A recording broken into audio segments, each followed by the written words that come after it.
My name is Russell Dow. I am the Executive Director here at GTI. GTI is a 501c3 think tank dedicated exclusively to Taiwan policy research. Mission is to enhance the relationship between the United States and Taiwan with the world, by contributing to a more informed discussion about Taiwan and its people. In pursuit of that mission, we undertake several major programs. They include our biweekly Global Taiwan Brief, featuring timely analysis and informed opinions about policy developments related to Taiwan.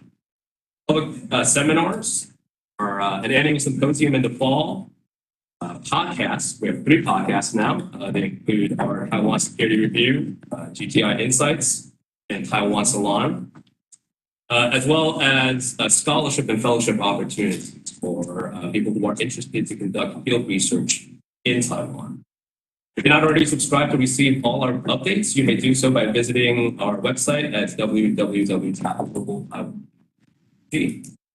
Now, I'd be remiss if I began today's program also without thanking our co-founders, our board of directors, our advisors, one of whom is also on stage with me right now, as well as in the audience, and our supporters and staff who make all our programs possible. So let's begin today's program. I'm truly delighted to be joined today by a good friend and a mentor in some ways, Dr. Toshi Yoshihara. Toshi is a senior fellow at the Center for Strategic and Budgetary Assessments, as well as a member of our advisory board here. He has previously held the John A. Barron Chair of Asia Pacific Studies at the U.S. Naval War College. Among the many accolades, and awards that he has gained over the years, I think Toshi actually has earned the credit of being one of the most featured speakers at GTI's events, to include now being his second book talk here at GTI, the first of which held several years ago with his equally excellent book about the Red Star over the Pacific, and that is actually awarded him the Navy Meritorious Civilian Service Award by the U.S. Navy, I believe. So again, we are truly delighted to be able to have Toshi join us this afternoon to talk to us about his latest new book, Mao's Army Goes to Sea: The Island Campaigns and the Founding of China's Navy. As you can see from all the posted flags that I have marked in this book, it is a page turner of a lot of new information that I was not aware about, and what found incredibly interesting. And hopefully, we'll be able to get Toshi to tease out some of those interesting findings. But really go and purchase a copy of this book, because there's a lot of details here that I know for a fact we will not be able to cover in the short time we have with him just now in the hour that we do have. So, Toshi, welcome back to GTI. Thank you. Good to be back. Great. So, as I like to start off with all our book talks, is give you an opportunity to just really talk about, why you wrote this book about the founding of the PLA. Sure. Happy to talk about sort of the origin of the book. First point I think worth raising is, as we all know, the Chinese Navy, the Chinese naval modernization, have become a really important topic, partly because the Chinese Navy has become a global force. It is now an expeditionary force, second only in capability to the U.S. Navy. This is something that we probably could not have said 10, 15 years ago. The vast majority of the modern ships that we see in the Chinese Navy today did not exist 10 years ago. This is an extraordinary buildup. We know that senior U.S. military leaders have likened this to essentially the pre-World War II naval buildups that we've seen in the past. So we haven't seen this kind of a phenomenon, rapid buildup, since the Second World War. So, and that has, of course, led to a significant shift in the regional balance of power, and of course, significant implications for regional security and for U.S. naval and military strategy at large. And so the Chinese Navy has become an important component of China's defense strategy, its global strategy. And so we need to study the Chinese Navy in all its aspects. And I think that's really the starting point of the book, which is that because of this rapid growth, we tend to focus on the Chinese Navy in its present. Right? We tend to want to gravitate towards the shiny new toys that the Chinese Navy has been able to see in recent years, while in some ways neglecting its past. And so I wanted to make sure that we have a better understanding of the Chinese Navy's past to offer this historical context that then allows us to trace these continuities that I think we're able to discern in either Chinese naval doctrine or in Chinese naval outlook. So really, my view is that in order to understand the Chinese Navy today, we really do have to understand the Chinese Navy's past, in particular through this book, the Chinese Navy's origin story, if you will. The other reason that I looked at this particular period, the founding of the Chinese Navy and its earliest offshore campaigns, is that I personally didn't know much about this period. And like many, I think, Western analysts, I assumed that it wasn't really that important because, of course, the Chinese Navy was very weak, was relatively primitive during this time period. And so I assumed that it also wasn't probably that interesting. And if you look at the Western literature, the writings in the West tend to be very underdeveloped on this period. If you look at some of the great works on the Chinese Navy, they typically give a quick nod to the history and then they move right along. And so this period is basically, as I describe in the book, a blank canvas that needs to be filled. And the studies that have looked at this period are now decades old. Some of the classics that we turn to are now decades old and relied on the kinds of information that they offered an incomplete picture because they did not have access to the kinds of data, information, and open sources that we now today enjoy.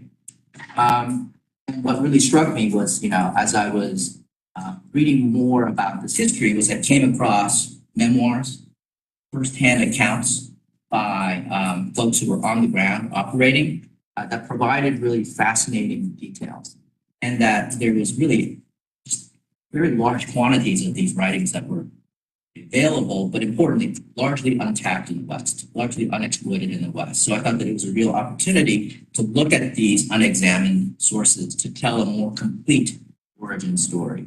And I realized that this project was feasible when I wrote an article back in 2016 for the Naval War College Review on the 1974 Paracel Sea Battle. That was the sea battle between the Chinese Navy South Vietnamese Navy that enabled the Chinese to seize the Paracel, which remains a flashpoint, a point of contention between China and other rival countries in the region.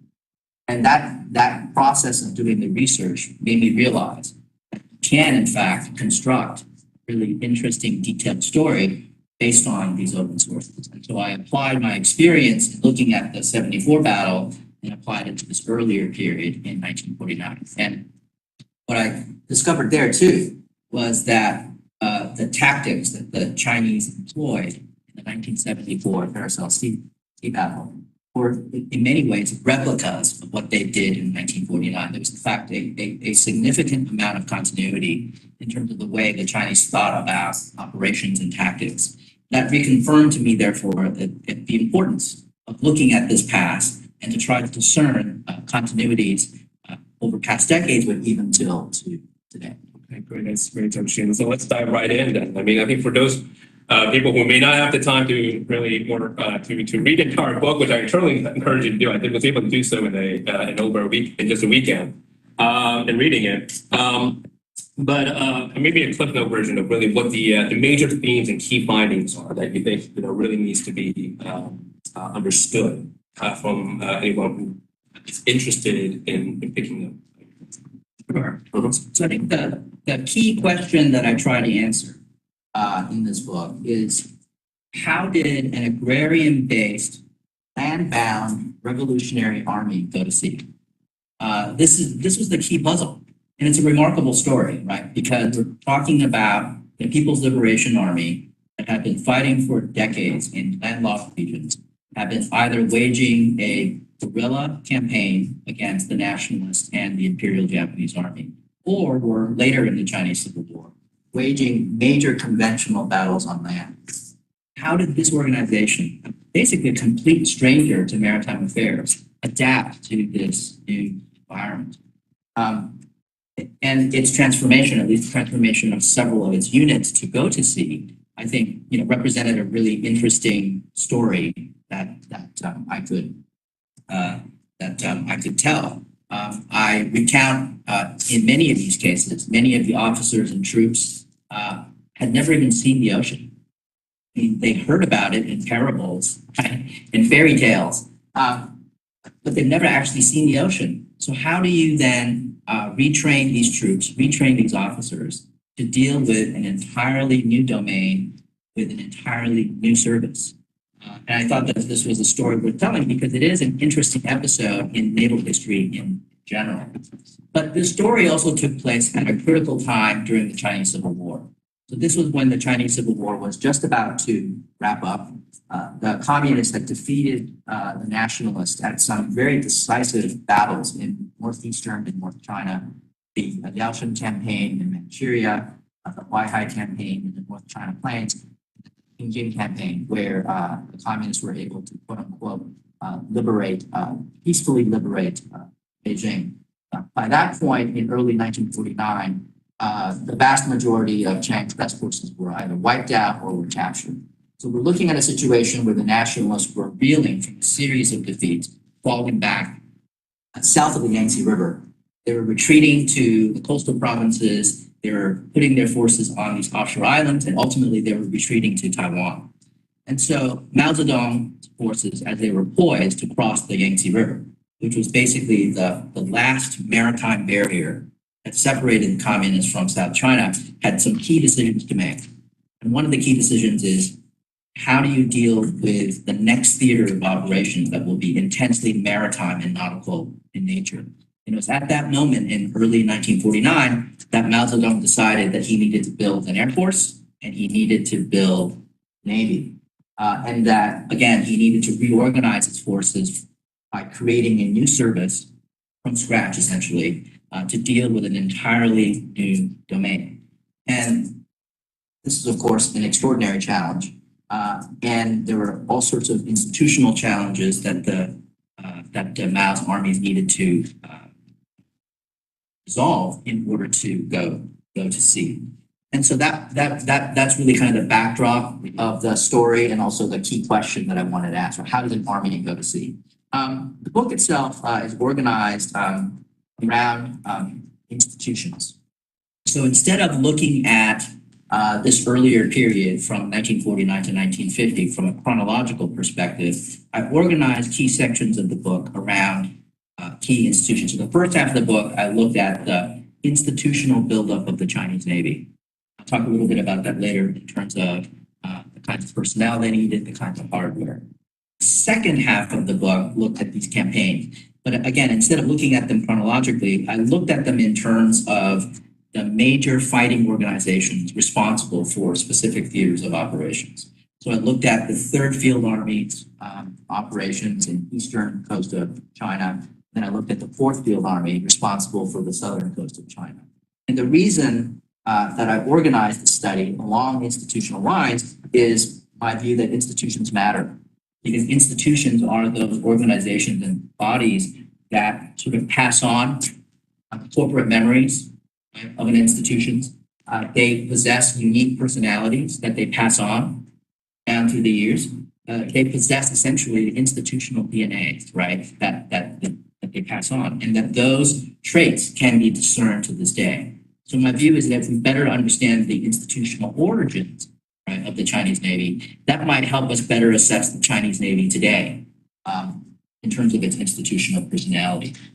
And my hunch was that for any organization, whether it's in the private sector or in the government sector, is that historical experiences, particularly sort of the moment of creation, if you will, has a huge impact on the way the institution looks at the world, by the way it identifies what's important to it, and so forth. So by understanding the moment of creation for the Chinese Navy, we might get a sense of what the Chinese Navy prioritizes in terms of thinking, values, its attitudes about combat, the kinds of leaders they want to promote, maybe even the kinds of war they would prefer to fight. And I would say that this institutional outlook is applicable to the U.S. military services, right? The U.S. Navy's moment of creation coming out of the American Revolution probably still says a lot about how the U.S. Navy thinks about the world. Well, I'm sorry to cut you off there, but would you want to make a point, final point? Or, So I wanted to offer some findings. Mhm. So one of the key findings in looking at this origin story, and there's two actually, is the first is that it overturns a kind of a lingering conventional wisdom about this period in the West, which is that the Chinese naval leadership of the 50s and 60s were chosen largely for their ideological credentials, that they were chosen for their loyalty to Mao and to the party. They were not chosen for their technical expertise. And that in part explained why this period seemed uninteresting to outside observers, right? Because who cares about ideologues, right? We're much more interested in people who have the technical knowledge and the know-how to build up these institutions. And in my reading of the Chinese writings, it turns out that this idea that more read than expert is the kind of the bumper sticker, is the phrase, is that that's an oversimplification of the Chinese naval leadership of this time. That in fact, Chinese naval leaders were very aware of the need to acquire the technical expertise as well as the software, the know-how to build these institutions. They valued, for example, the importance of professional military education as early as 1949. So this idea that they neglected technical expertise and that they really focus on ideology is really either oversimplification or a misreading, I think, of the Chinese Navy's origins.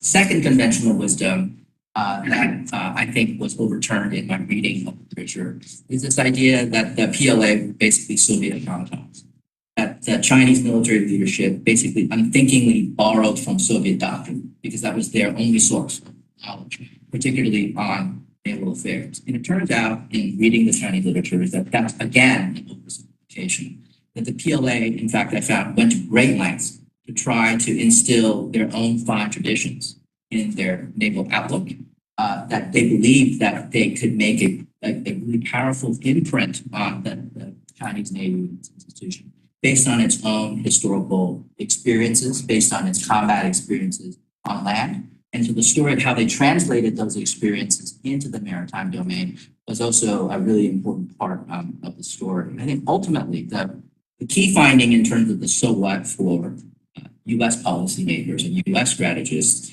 is that the PLA and the Chinese Navy in particular, they have a proud history. This is a history of a series of successes against significant odds, and that they believe they have a good story to tell, a story that they tell themselves and then they tell to others, a story that they tell in order to enhance the organization's esprit de corps.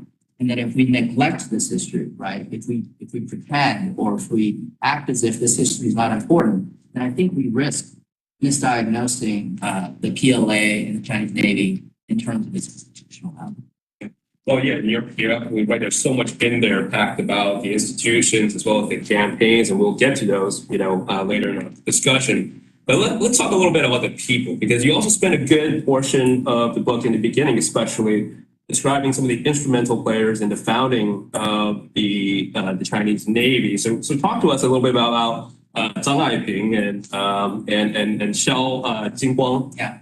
Who were they, and why were they, significant to the founding of the PLA and the purpose of your book? Yeah, so I'm not a trained historian, and so this experience of writing this book was really interesting because it kind of stretched me. And it really took me out of my comfort zone. I think one of the things that I liked about the histories that I read is when the historian brings some of these personalities to life.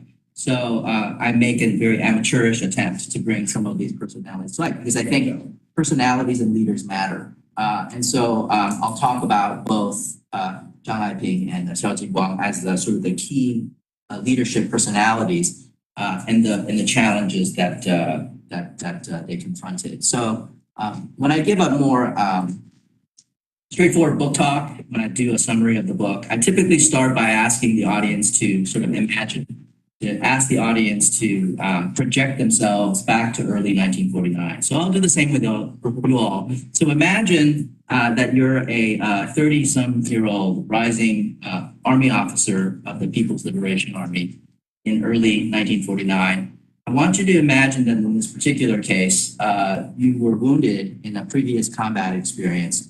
You've just returned to duty, and you're anxiously waiting to pick up a new assignment to join your comrades to engage in what will be a critical campaign, which is the Cross River Campaign. As I said, once you cross that river, you begin to fan out and you basically conquer the rest of South China.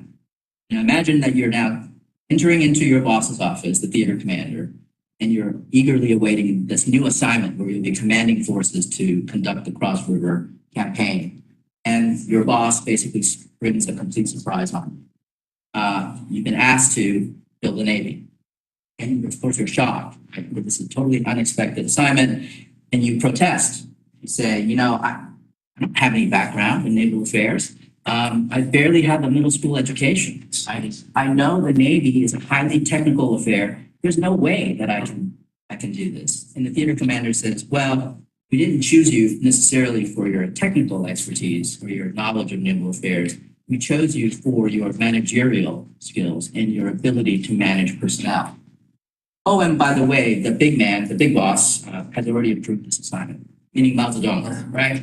So when your boss tells me that Mao Zedong has already picked you for the assignment, you're going to say yes, right? So imagine that then you reluctantly accept the assignment and you walk out of your boss's office. And as you're walking out of the office, you realize you have no headquarters, you have no staff, you have no money, you have no resources, you have no capabilities. And you're likely going to have to borrow from the existing field army that you're working for to make up the skeletal crew that's going to be the nucleus of this new Navy. That was essentially what happened to Chiang Kai-shek, who became the commander of the East China Navy. While it was a regionally oriented Navy, the founding of the East China Navy is today considered to be the founding day of the national Navy, the People's Liberation Navy. And so he was faced with this extraordinary task of having to build this new Navy essentially out of thin air. And, you know, reading his accounts about his experiences, I felt for the guy, right? I mean, you can't but not feel some sympathy towards a person who's given is essentially an incredibly difficult task. Made more urgent and made more impossible by the fact that his theater commander basically said, oh yeah, and by the way, you're building this Navy so that we can conquer Taiwan. And we got to get this done by the end of the year. Imagine that, right? It's early 1949, and he's expected basically to put up this Navy to conduct this sea crossing over 100 nautical miles or whatever, take a major island feature. So you can imagine both the urgency and the pressure that was placed on him to build up this Navy. Now, Xiao Jingguang is the commander of the National Navy, the People's Liberation Army, and basically what they did was to use Chiang Kai-shek's experiences at the regional level as a laboratory to draw lessons for the larger national level buildup. Both of them faced a very similar set of challenges, and I kind of broke it down into 4 areas. The first is human capital. I think they understood early on that you needed the software, you needed people with the technical expertise and knowledge to engage in this naval buildup. And they realized, of course, that they had none, right? We're talking about revolutionary cadres who've been waging a guerrilla campaign or a conventional campaign on land for years. So they realized that one of the ways to make up for their lack of software was to actually borrow them. Borrow them from who? From the nationalists. And so they made a very deliberate effort to recruit through various recruitment programs, enticements, and even amnesty programs to bring former nationalist flag officers and sailors out in from the cold, to bring them in from the cold, and then to incorporate them into the Navy building process. And so during this period, in particular in this period, there was a surprisingly large percentage of high-level officers as well as sailors who were from the nationalist camp. And I'll talk a little bit about some of the challenges there. The second challenge that they faced were capabilities. During this time period, the nationalists had basically taken all their best ships to Taiwan. In the meantime, the nationalists used their air power to destroy whatever else that was left behind on the mainland. And so what the communists had left were basically a hodgepodge fleet of old ships from various countries. Their national origins varied from, Italy, France, Britain, Germany, Japan, and the US. And many of them were very aged from very different eras, going back to the Republican era, all the way back, in some cases, to the Qing Dynasty. So this was an incredibly decrepit and diverse fleet. And you can imagine, thinking about this from a maintenance logistical perspective, what a nightmare it is to try to keep this fleet going. The third is personnel, and it's related to the human capital question, is how do you integrate the former nationalists into the communist ranks, in which the Civil War is still being waged, right? Being waged to the bitter end. You have communist cadre who, of course, are ideologically trained, know that the nationalists are, possess ideological contaminants, right? They represent the bourgeoisie. They come from a very different socioeconomic background.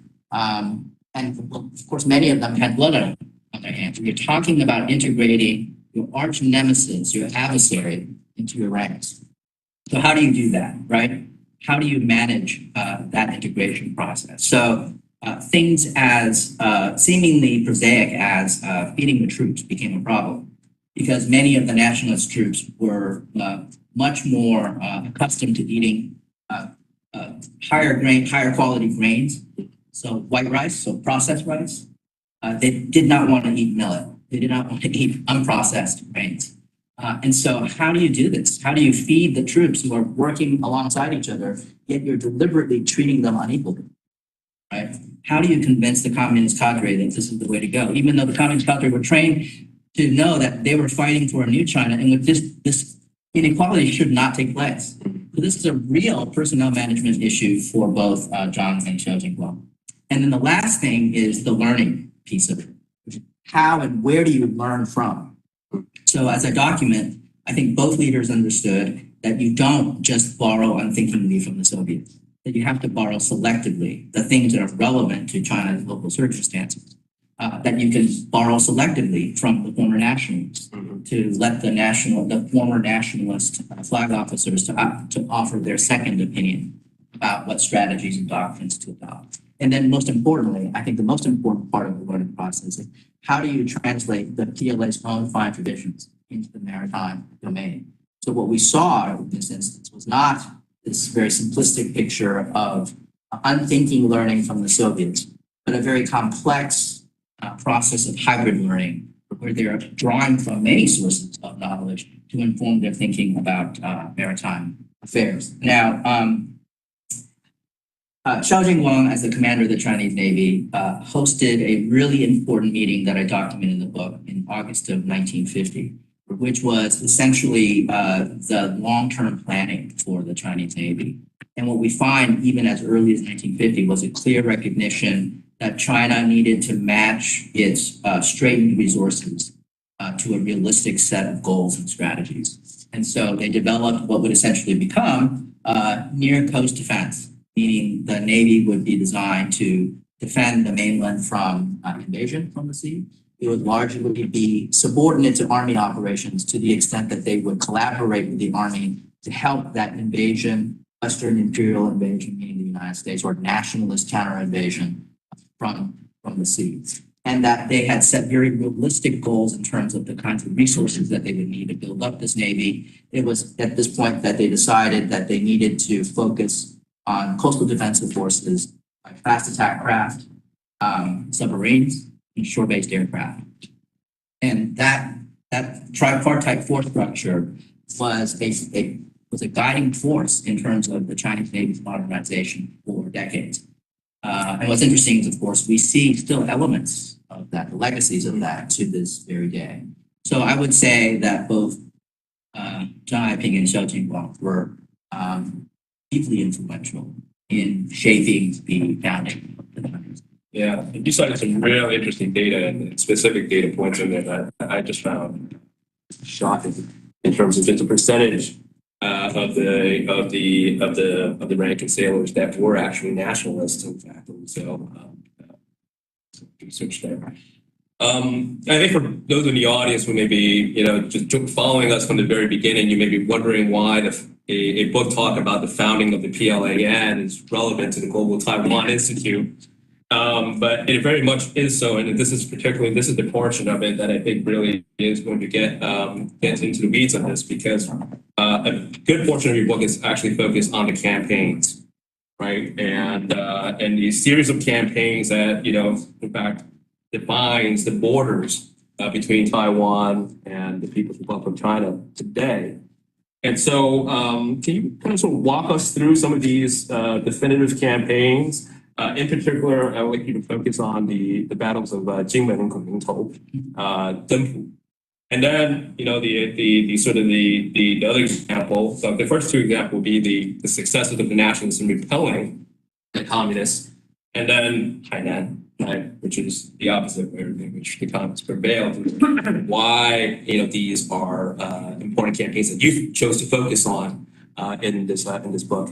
Yeah. I think it's important to note, again, that this book is in many ways has Taiwan as the backdrop. Taiwan casts a long shadow over this entire book, right? Because the institution building of the Navy was designed to build a force capable of crossing the seas to seize Taiwan. That was the ultimate goal.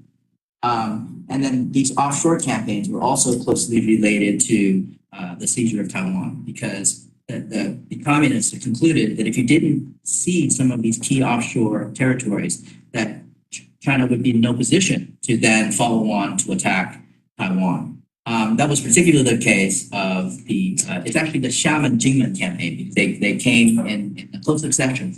And I realized too, in reading the accounts, is that you can't understand what happened in Jingmen without actually first studying what they did in Xiamen. So the communists had concluded that in order to have a significant platform from which to launch this cross-strait invasion, they would first need to secure Xiamen and Jingmen. And so they decided to engage in these offshore operations to first take Xiamen and then to take Jingmen. The Jingmen campaign was led by the Third Field Army. And the Third Field Army, basically, if you read the accounts, did absolutely everything wrong. Like everything that you shouldn't do for a complex amphibious operation. Every mistake that you could possibly they committed. And so let me just go through sort of the list of things that the Third Field Army did that proved to be sort of disastrous. So first of all, the commanders of the Third Field Army had basically bad intelligence, partly driven by, I would say, hubris, overconfidence, and sort of a failure to sort of reassess the circumstances, the rapidly changing circumstances on the battlefield. The bad intelligence led them to significantly underestimate the number of defenders that were on Jingmen leading up to the invasion. And again, reinforced by their overconfidence, their hubris, because of their previous successes. You might call this victory disease, and the impact of victory disease on bad intelligence. The second was bad command and control. And for those of you who have had command in air forces, it would become very clear to you why the communists failed. So you had basically one core organization oversee subordinate units from another corps that had no interactions with whatsoever. Didn't know any of the subordinate commanders from units from this other corps. And it was this one corps that was responsible for operating these basically this mishmash of units. And so there was going to be naturally poor coordination, poor communications, and so forth. The third, which is related to the earlier Xiamen campaign, was that they succeeded in taking Xiamen, but in the process of taking Xiamen, they suffered significant shipping losses. And it's important to note that the shipping here is not, amphibious assault ships. The shippings are basically junks. The vast majority of them unmotorized junks or fishing trawlers that they conscripted from the civilian sector. They basically conscripted boatmen. They either forced them into fourth conscription, they bribed them, they paid them off, or they gave them some incentive to borrow basically their ships and the boatmen to carry the troops across. So they succeeded in taking Xiamen, but in the process, a lot of those ships were sunk. So now you can imagine when the communists turned to the boatmen again, and said, oh yeah, oh, by the way, you're doing Jingmen next. So many of the boatmen, frightened and having seen the terror, the horror of these amphibious operations, fled the area. They took their boats and just ran away. Doing this again, right? Many of them either scuttled their boats, buried their boats, or just took their boats and went to other places. The communists now had to go out of the area to recruit other boatmen from areas that didn't know anything about the water conditions surrounding Jingmen. And that was going to be another sort of ingredient for disaster. So, okay, lack of shipping. The lack of shipping led to a bad plan. So because they didn't have enough shipping to bring everyone ashore that they thought was needed to bring everyone ashore, they decided to bring the first wave of troops across the Jingmen. Then those boats would go back and bring the second wave over. So they were basically cutting a force that they thought would be the minimum necessary to invade the island in half, right? The assumption was that those boats would then very rapidly go back to the mainland, pick up the troops, and bring them ashore. The other issue was bad execution. The boats, as they neared Jingmen, were swept around by the winds, by the currents, and so they were scattered across the beachheads on the and elsewhere. And so they were not concentrated, they were dispersed, and many of these units basically charged headlong into the island without waiting for reinforcements. And then because strategies interactive, the nationalists had actually significantly reinforced the garrisons. In fact, they brought aircraft, ships, and importantly, Sherman tanks. And they would later be called the Bears of Jingmen because the nationalists used combined arms tactics to basically systematically wipe out the communists. It was essentially a bloodbath. But the worst of it was this issue of shipping. So the ships arrived, the boats arrived at night, right? Because they wanted to avoid a nationalist air power, which could only be used during the day. So they went over by night, they offloaded the troops, and then the tide receded. So all of the boats that had landed on Jingmen were trapped in these mud flats. And then when day broke, the nationalists then used the air power and naval power to systematically destroy literally every single one of those boats. And I document in the book how the second wave troops who were supposed to get picked up later, they could physically see the boats turning into a fiery wreckage. They realized that not only could they not reinforce their comrades, but their comrades were trapped on the island. And with that came essentially you might call it massacre. They were massacred. Over the course of about 3 days, 9,000 troops were either killed, wounded, captured. A division worth of troops were lost over a course of 3 or 4 days. It was an absolute disaster, right? It was a catastrophe. Mao Zedong himself admitted that this was his worst defeat in the last 18 months of the Chinese Civil War. In fact, what was so important about the Jingmen campaign is that it stopped the PLA in its tracks. It now could not actually conduct a cross-sea blast. Just how complicated a cross-sea campaign was going to be, it awakened the communists to the realities, of the unforgiving realities of an amphibious campaign. And they had to go back to the drawing board and say, we really need to get the shipping issue resolved. We need to have them motorized. We need to have ships of bigger tonnage. We need to have more troops. We just needed it to be much more serious about this enterprise. And so I think it was very significant because, of course, Jingmen remained in the hands of the Republic of China. It remains a constant reminder of the division between China and Taiwan. It was the epicenter of two crises, the 54 and 58 Taiwan Strait crises. It became a strategically significant feature as a result of this battlefield failure in October of 1949. So it's actually has a pretty significant strategic legacy that can be felt to this very day. Now, let me give you the flip side of the story, which is the success, which is the communist campaign against Hainan led by the Fourth Field Army. Fourth Field Army essentially did everything right. They they did not do any of the mistakes. They did not commit any of the mistakes that their people already committed. So they had good intelligence. They did not underestimate the adversary. They engaged in intensive preparations and training for the Frosty campaign. They acquired more than adequate shipping. They mobilized the local societies on the peninsula where they were assembling the forces. They basically engaged in people's war in a sense that local communities, local industries were mobilized to provide all of the necessary logistical support to support the campaign. They also engaged in their version of anti-access area denial, A2AD. They began to deploy air defense units onto the peninsula in order to deny nationalist use of their air power around the areas where the forces were assembling. That allowed them to assemble the forces and train without being harassed and molested by the nationalist defenders. But to me, I think one of the key factors that led to the success in Hainan was a local insurgent force that was operating on Hainan at the time, the Chongya Column. The Chongya Column has been operating as insurgents on Hainan literally for decades.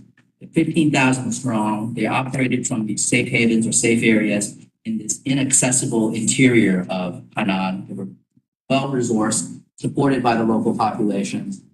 The analogy, I guess, would be the Viet Cong in South Vietnam, right? Local insurgents knew the local terrain well, supported by the local population. So what the communists tried to do was to tip the tactical balance of power on Hainan by conducting clandestine transits.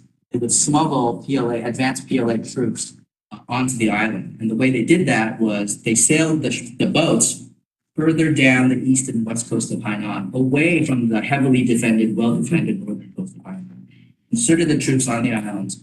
These troops would then link up with the Chongya Column units, and then they would bring them into those safe havens. The plan was not only to tip the tactical balance of power on Hainan, but then when the big invasion day came, those forces would come out and attack the nationalists from the rear and tie down the nationalists, and thereby creating a more favorable condition for the full-on assault to take place against Hainan. And what happened was, of course, it was a significant success. They were able to put ashore, I think, 45,000 troops. 25,000 troops in the first, and then 20,000 in the second wave. It is considered to be one of the largest post-war amphibious operations. So it's a pretty remarkable feat. Again, a story that I only knew about tangentially, but as I read the details of how they executed that campaign, I became more and more impressed. Now, the strategic outcome of Hainan, of course, was huge for the communists, right? Because it deprived the nationalists a platform from which to launch a counter-revolutionary attack against the mainland. It basically pushed all of the nationalists off a major feature. Hainan's about the size of Maryland, so it's a pretty big territory with a lot of resources. They deny the nationalists that platform to threaten the mainland. And of course, Hainan now is a hub of Chinese naval power. It gives China a commanding position over the northern approach to the South China Sea. I mean, again, like Jingmen, it has these lasting strategic legacies that we can feel. Well, these battles are not only being studied by you here in the West, but as you, I think, meticulously showed in your research, is that they're being very closely studied by the PLA and analysts in the national, in the Chinese military. So why is the PLA studying these campaigns, and what are they, 70 plus years ago, and what are they learning from them? Yeah. So I think in general, I think we all recognize that the PLA is a learning organization. Partly because, as we know, the PLA hasn't fought a major conventional operation since 1979 against Vietnam. So it has to learn vicariously through the experiences of others. It has studied everything. It has studied, obviously, the recent wars of the past 3 decades, the first Gulf War all the way to certainly the war in Ukraine. They've studied their own experiences, in particular, their experiences in the Chinese Civil War. They also learned from the battles of antiquity, right, to draw parables. As I document in another study that I wrote for CSBA, they're trying to learn lessons from the Pacific War, looking at peer Navy to peer Navy fights, right, of which the combatants were a relatively equal capability. So I think they're learning from many things. And I think the study of this period reminds us that they have their own history to study from, right? And it's a history that's not familiar to us, but it's intimately familiar to them. Just as Normandy landings are intimately familiar, right, to the U.S. Armed Forces, the PLA has its own history to draw from. So I think that's one sort of starting point for thinking about why and how the PLA studied its past. I think there are some interesting potential lessons that can be drawn that's relevant today, which is that you might think of some of these offshore campaigns as archetypes or models, right? So the PLA waged the One Shan Island campaign, which I don't have time to talk about in depth, but it's an island hopping campaign that they've engaged just off the coast of Hong Kong in order to free up the sea lines of communications around the Pearl River Delta zone, which is, of course, very important for maritime commerce. And they basically engage in a series of island hopping campaigns to seize one feature first, gain combat experience, boost the morale of the troops, and then take the next target. And part of the process was to progressively bite away at enemy capabilities over time while accruing more power to you, ultimately creating a condition for you to completely evict enemy forces from that area. And they were able to pull that off with the One Shan campaign. So you can think of, and their attempts to take Zhoushan is very, very similar, where they also engaged in this island hopping. But what's important about these campaigns too is that they thought very carefully about how do you convert your tactical inferiority, convert your strategic inferiority through tactical superiority. And so what the PLA tried to do was to mass tactical superiority against weakened, isolated garrisons and units, and basically to engage in battles of annihilation. And then again, to build up strength over time in this island seizing campaign. So to really, the sequential approach of this island seizing campaign represents one of the ways in which the PLA might seek to convert its weakness into strength, right? Again, by focusing on tactical superiority within larger strategic inferiority. So that might be like one model potentially that could be applicable, say, to a Taiwan contingency. The other one is bypassing strengths and going after weaknesses. So the Hainan campaign is a really good example of that, right? Where they bypassed the frontline defenders in the north of Hainan, inserted troops behind the enemy, and then strengthened your own forces from the rear. And that might also be a potential model or archetype. In a Taiwan contingency today, we worry about the role of fifth column forces, right? The Chongya column is a really good sort of example where history seems to be rhyming, right? The PLA has a history of using these irregular, unorthodox forces behind enemy lines to engage in disruptive activities. And of course, we worry about Taiwan's east coast as being relatively less well defended, right? It's maybe the kind of the soft underbelly of Taiwan's defenses. Well, again, the Hainan campaign shows that there are these historical precedents where the PLA try to bypass strengths to go after the enemy's sort of soft or weaker flanks. So it seems to me that you can think of these campaigns as potential models or archetypes that might help to inform PLA thinking. But I think specifically related to Taiwan, I think these campaigns demonstrate repeatedly to PLA analysts that study this history that mass matters. You need to just have a lot of stuff to make this happen. You need to have a lot of shipping. You need to have a lot of firepower. You need to prepare like crazy. You need to be very, very prepared through training and exercises, right? And I think the thing that they really focus on is don't underestimate Taiwan. Because the cases where they failed was where they succumbed to hubris, where they succumbed to victory disease, where they underestimated the nationalist defenders, and that's when their operations failed. And so this is especially important to PLA analysts, it seems to me, in recent years, because of course China is becoming that much stronger than Taiwan, and that there is even a greater temptation, right, to underestimate Taiwanese defenders. And so they use these as basically parables and saying, okay, it might look like we're very strong, but look at what happened in these cases. So please do not underestimate your adversary. I mean, and just a heads up for our audience members, both here and online. I do want to get to your questions. And so if you do have questions, for those of you joining us online, you may submit them to contact@globaltaiwan.org or use the YouTube chat function. You can also tweet us at Global Taiwan.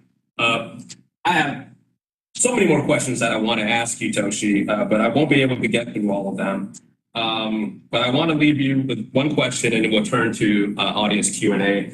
And that is, and this is related to your previous question about what the PLA is studying from and learning from this.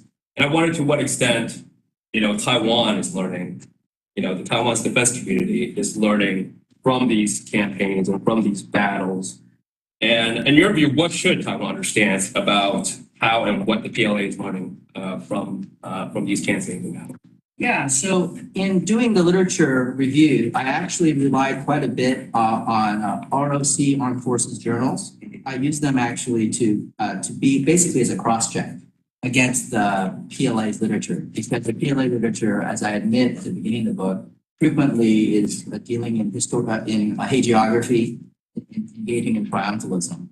And they frequently sort of twist the narratives in ways that demonize the adversary and so forth. So there's a real requirement to try to lend balance to the analysis by looking at ROC sources. And so I use those journals as a way to cross-reference to sort of counterbalance some of the narratives to make sure that the CCP is not sort of misrepresenting some of these campaigns. So there is significant evidence that the ROC has been studying these cases as retrospective case studies. I think the lessons for the ROC for Taiwan may be that they want to make sure that they can replicate Jingmen, right? That they want to be able to have the forces sufficient to make the PLA worry that if they did try, even if they did pull the trigger, that Jingmen could happen, right? And I think there's an interesting pattern in operations where, in these campaigns, when the nationalists doubled down and reinforced their positions, either on Jingmen or Zhoushan, the PLA failed. The PLA stopped in their tracks. And I think that raises some really interesting questions. Understandably, the PLA literature tends to talk about the heroics of the communists and so forth. Is it possible, in actually more carefully looking at these campaigns, it's less about PLA brilliance, but really nationalist weaknesses at the time, right? And so I think it's important to kind of put the PLA victories in that context. It's not that the PLA necessarily won, it's more about the nationalists perhaps losing. Right. And so I think that creates a kind of a different twist to the narrative. I would also say a couple of things about diagnosing the PLA too. And it's not just what Taiwan can learn, but what the United States can learn. Anyone who's familiar with this history would not be surprised that China has been very adept at using paramilitary forces. China Coast Guard, the maritime militia, it comes from this period. The use of civilian transports, right, during this period certainly rhymes with the growing literature today in the PLA community about the use of civilian transports, right, for an amphibious assault using the roll-on, roll-off ships, which has become a real topic of interest. Or China's adept use and willingness to engage in dual-use access, right, using commercial facilities as the basis, as the tip of the spear to enhance their potential military access in the future. That's also, I think, goes back to this period of having a high degree of willingness to mobilize civilian assets for military purposes, or the idea that the PLA is very adept at mobilizing all of nation, the entire society, for this effort. I think that will also be an important component of the PLA's prospects for success in a campaign over Taiwan, the degree to which they're able to mobilize national resources for such a campaign. So I think, in my view, studying this period, 49-50, reveals a lot about the PLA that will be valuable not only to defenders of Taiwan, but also to the United States. Thank you, those are incredible insights. So even though I have a lot more questions I want to ask Toshi, I do want to turn it over to our audience, both here in person as well as online, because I see that we have a great deal and depth of expertise here also as well in the audience. So if you do have a question, please raise your hand, state your name and affiliation. We don't need. Are we using mics? Oh, we are using mics. Okay. So if you can just wait for the mic, and then we'll turn to you. Over here. Thank you, sir. I'm South Korean Navy officer, retired captain and PhD, and I really appreciate for GTI they hosting this wonderful event. And also, I really appreciate Dr. Yoshihara to write this book, because that writing a book is hard work, especially in this area, 60s and 70s of PLA Navy. We could not find a lot of existing literature. We could not, and I really appreciate. I promise you that I will purchase a book and get it aside and read from the scratch of the book. My question is very simple, broadly but important question. And what is the differences of PLA Navy between the 60s and 70s of under Mao and present Xi's Navy? This is very simple, but it's a very important question for us, because that's the passage is meaningful because of the current, right? Thank you, sir. Sure, that's a great question. So, I think there are two ways of thinking about how the past informed the present. The first is how it might be different, right? So I think certainly in terms of the Chinese Navy's ambitions today, Xi Jinping's ambitions for creating a world-class Navy, the Chinese Navy will undertake a whole range of new missions that'll look nothing like the Chinese Navy of the 1950s and 60s. So in my view, understanding this past at least gives us a sense of the baseline, right, from which they'll have to depart. I also believe that this past, I think, has instilled a lot of potential institutional inertia, right? And so I think it gives us a sense of the kinds of barriers the Chinese Navy will have to overcome institutionally and organizationally to be able to, say, project power. So one issue is, one question is, how are they going to organize this power projection force, this Far Seas Fleet, right? Is it going to be a subsidiary of the South Sea Fleet? Is it going to be a separate organization? How does this history tell us about the path dependencies that were created from the moment of creation of the Chinese Navy? But there are also periods of continuity. So I identified the doctrine of sabotage warfare at sea that was practiced in the early 1950s, but formalized in the mid-1950s under the Chinese naval commander, Xiao Jingguang. If you read the Chinese Navy's official encyclopedia, sabotage warfare, which is guerrilla warfare at sea, is still subsumed under offshore defense doctrine, meaning that they will continue to use platforms to wage littoral near-coast operations to defend the approaches of the mainland.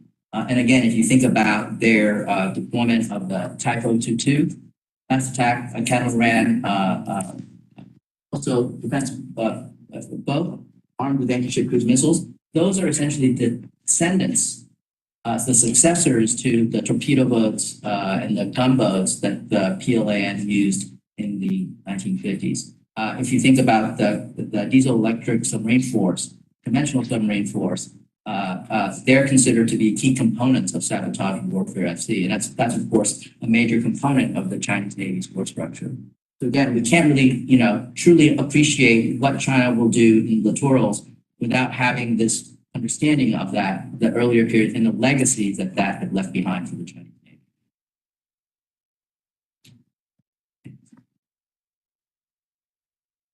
I am Peter Humphrey, an intelligence analyst and a former diplomat. When I look at this literature, I see somewhat of an obsession with Mahan. And I'm wondering if that dates back to this period or whether it's ex post facto. It's so bad that I get a sense that every Chinese officer is forced now to read the Chinese translation of this British Admiral's book. What's that about, and should we be worried? Yeah, I mean, I think, to go back to my point about the PLAN being a learning organization, I think they will learn from all sorts of sources, whether it's Western theory and their own theory, Gorshkov's writing during the Cold War. And so I think it's not surprising that, Mahan features very prominently in the Chinese writings. I think it's an attempt to try to better understand naval affairs through different analytical frameworks. But I do think that Chinese sea power writ large and the Chinese Navy actually reflect all of the sort of the key theoretical contributions that we study in professional military education. So I think at the high strategic level, the Chinese Navy and Chinese sea power is very Mahanian in the sense that it is derived from these big driving forces, the quest for wealth through maritime commerce is an argument that Mahan advanced. Chinese sea power is clearly following that path. If you're looking at these amphibious operations, I think sea power theorist Julian Corbett actually would seem to fit this description of the use of sea forces in conjunction with land forces to achieve your operational objectives, right? These are inherently joint, combined arms campaigns and seems to fulfill some of the key principles articulated by Corbett. But I think Mao's own theories have come into play, right? So this whole idea of guerrilla warfare, the sabotage warfare, traces its origins to Mao's own theorizing in the 1930s about how you would wage guerrilla warfare in order to convert weakness into strength by engaging in these small-scale battles of annihilation that will eventually shift the larger balance of power through these operational attritional combat. So it seems to me that if you look at the Chinese Navy's patterns of behavior and thinking, they seem to reflect actually and fit very well all of these what you might say are universally applicable theories on warfare in general and naval warfare. Toshi, thank you so much. We've exhausted our time with you. I have so many questions I'm sure I'm going to take offline and ask you and ping you about afterwards.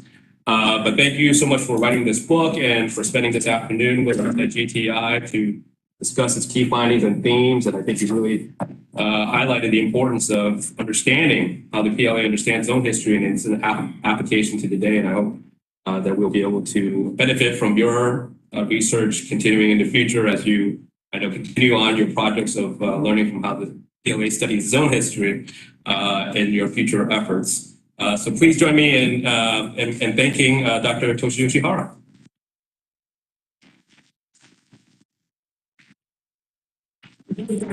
Audience, we do have a QR code for Toshi's book. So if you will just easily scan that, and then you can purchase a copy, make it convenient for you. And but if you happen to have your own copy, I'm sure Toshi would be more than willing to sign them for you because we have copies ourselves that we would like Toshi.